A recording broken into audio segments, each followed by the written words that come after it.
बिस्मिल्लाहिर्रहमानिर्रहीम। अस्सलाम वालेकुम। रोही ब्लॉग से मोहम्मद आसिफ जावेद। कल पंजाबी में बात की थी, आप उर्दू में करते हैं। बल्दियात के बारे में बात कर रहे थे। तो बल्दियात का निज़ाम है, ये कहते हैं कि बल्दियात का निज़ाम बड़ा अच्छा निज़ाम है जिसमें निचले तबके में लोगों को मसाइल हल होते हैं। तो मैं मुशर्रफ दौर की बात कर रहा था, तो मुझे उसका बल्दियाती निज़ाम पसंद था। उसमें उन्होंने जैसे कौंसलर बनते हैं ना अक्सर हमारे देहातों में, तो बेचारों को ना तो उनको स्पीच कर सकते हैं ना बोल सकते थे। तो उसमें ये हुआ कि मुशर्रफ दौर में ना जो बना ना बलदियाती निज़ाम, उसमें उन्होंने ये किया कि ट्रेनिंग दी कौंसलरों को। तो बाकायदा हमें ना तो 15 दिन की ट्रेनिंग थी हमारी। तो वो एक इस्लामाबाद से टीम आती थी, मुख्तलिफ 4-5 यूनियन कौंसिल के कौंसलरों को इकट्ठा करके उनको ट्रेनिंग देती थी। उसमें ये था कि हम जाते थे तो वो हमसे कहते थे कि आके स्टेज के ऊपर तकरीर करो। उन्होंने कहा हमें तो बोलना नहीं आता। वो सारों ने कहना, उन्होंने कहा जो आता है बोलो, कुछ ना कुछ तो बोलो ना आके।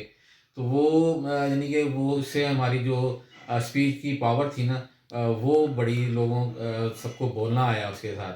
और उन्होंने बताया कि इसके निज़ाम के अंदर हमारे पास क्या इख्तियारात हैं और एक कौंसलर अपने इख्तियारात कहाँ-कहाँ इस्तेमाल कर सकता है। उसका बड़ा फ़ायदा हुआ था। तो ये चीज़ें होनी चाहिए, अब भी होनी चाहिए, अब भी इस निज़ाम में ये होना चाहिए। कौंसलर जो बनते हैं उनको पता हो कि उनके पास क्या-क्या इख्तियारात हैं, वो कहाँ इख्तियार इस्तेमाल कर सकते हैं और वो जाके अपने महकमों में आके जाके किस तरह वो काम जो से हैं वो निकलवा सकते हैं। तो बस ये उसका निज़ाम में था। कल भी मैंने सुनाया था वाक़या।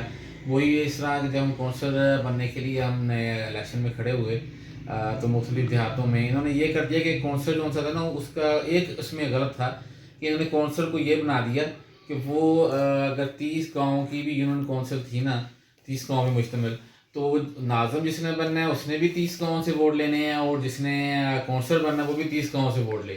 तो वो मेरे ख़्याल में एक फ़ॉल्ट था कि वो कौंसलर के लिए इतना बड़ा वो बना दिया कि वो बेचारा जितना नाज़िम का खर्चा आ रहा था इलेक्शन लड़ने के लिए, उतना कौंसलर भी खर्चा कर रहा था। उसको भागना पड़ता था सारे गाँव में। तो हमने भी 30 गाँव में फिरे। तो उसमें काफ़ी सारे इस तरह के मज़ाहिया वाक़यात थे कि वो एक हमारे साथ गाँव था। हम सारे मेरे जो चाचू थे या हमारे जो कज़न थे, हम सारे मिलके वहाँ वर्क करने चले गए।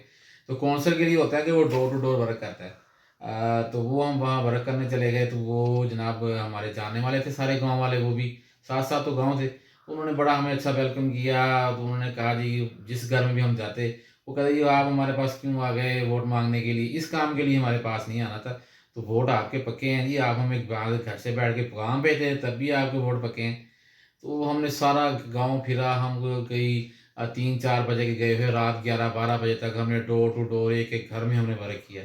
तो वहाँ से जब वर्क करके निकले तो बड़े खुशी के साथ वहाँ से निकले कि लो जी आज तो हम भी अपना 4-500 वोट पक्का करके आ गए हैं वहाँ से। हम तो बड़े ना हम बड़े मज़े के साथ घर आए कि लो जी ये तो हमारा जीतने का बड़ा हमें मौका मिल गया आसानी के साथ, फिर इतना हम आज वोट पक्का कर आए हैं अपना। फिर जिस दिन वो पोलिंग थी तो मैं जब वहाँ सुबह-सुबह गया, तो वो बैग बनाया होता है एक हमने, जिसमें वो वोटर लिस्टें होती हैं, पर्चियाँ वगैरह, तो वो दूँ किसी को जो वहाँ बैठ के पर्चियाँ वगैरह बनाएगा।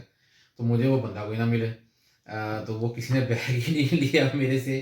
तो मैं वापस आ गया, तो शाम को पता लगा कि मेरे ना वहाँ से टोटल निकले हैं 4 वोट। अच्छा, तो ख़ैर मैं वो जीत तो गया था। बाकी मेरे अपने गाँव ने मेरा साथ दिया और कुछ वोट इधर से मिल के, तो वो मैं जो इलेक्शन तो मैं वो जीत गया। तो सिर्फ़ मुझे 4 वोट मिले। तो वो 2-3 दिन के बाद वो जो उनके गाँव के लोग मिलना शुरू हुए, तो वो जो भी मुझे मिले, वो कहे कि यार देख ला यार, लोग बड़े ना कमीने हो गए ने, ਉਹ ਤਾਂ ਗੱਲ ਹੀ ਨਹੀਂ ਸਿੱਧੇ ਮੂੰਹ ਕਰ ਦੱਸਦੇ ਹੈਗੇ, ਮੂੰਹ ਤੇ ਹਾਂ ਕਰੀ ਜਾਂਦੇ ਆ। ਪਰ 4 ਵੋਟ ਮੇਰੇ ਸੀਗੇ ਤੇ ਮੈਂ ਪਾਤੇ ਹੈਗੇ आ, तो बाकी तो पूरे चक चो किसी ने वोट नहीं देता। तो वो जितने भी गाँव के लोग थे सब मुझे मिले बारी-बारी। तो जो भी मिलता वो यही कहता कि मेरे 4 वोट जो से मैंने डलवाए हैं आपको, तो बाकी आपको पूरे गाँव ने वोट नहीं दिया।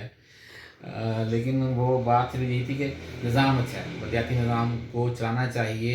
एमएनए, एमपीए का काम जो उनसे है वो सड़कें बनाना, सोलिंग बनाना, पुलियाँ देना, सीवरेज देना, ये काम जो उनसे हैं। नाज़म, तहसील नाज़म, जो यूनियन कौंसिल का नाज़म, फिर आगे कौंसलर, इन पे डिवाइड होने चाहिए कि ये काम वो करवाएँ। इन एमएनए, एमपीओ को सिर्फ़ कानून साज़ी को जो इनका काम है वो करें।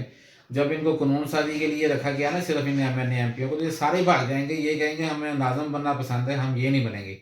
लेकिन ना तो इनको वहाँ से फिर कमीशन मिलने हैं एमएनए एमपीओ को, और ना इनकी बल्ले बल्ले होनी है कि तुमने काम क्या किया।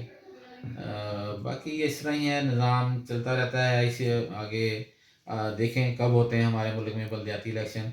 फ़िलहाल दूर दूर तक इम्कान नहीं है। वो एक पार्टी नहीं, सब पार्टियाँ ही भागती हैं बलदियाती इलेक्शन करवाने से। तो सिर्फ वजह यही है कि एमएनए एमपीए लोग जो उनसे हैं वो पसंद नहीं करते कि बलदियाती निज़ाम आए। इंशाल्लाह अगले ब्लॉग में फिर मुलाकात होगी। यूट्यूब पे मेरा चैनल है रोही ब्लॉग के नाम से, रोही ब्लॉग 103 1L के नाम से। तो उसको सब्सक्राइब करें और उसको शेयर करें, और उसके ऊपर अपने कमेंट्स भी दें कि मैंने ये शुरू किया है आपको कैसा लगा है, और इसमें मैं क्या बेहतरी ला सकता हूँ। शुक्रिया। अस्सलाम।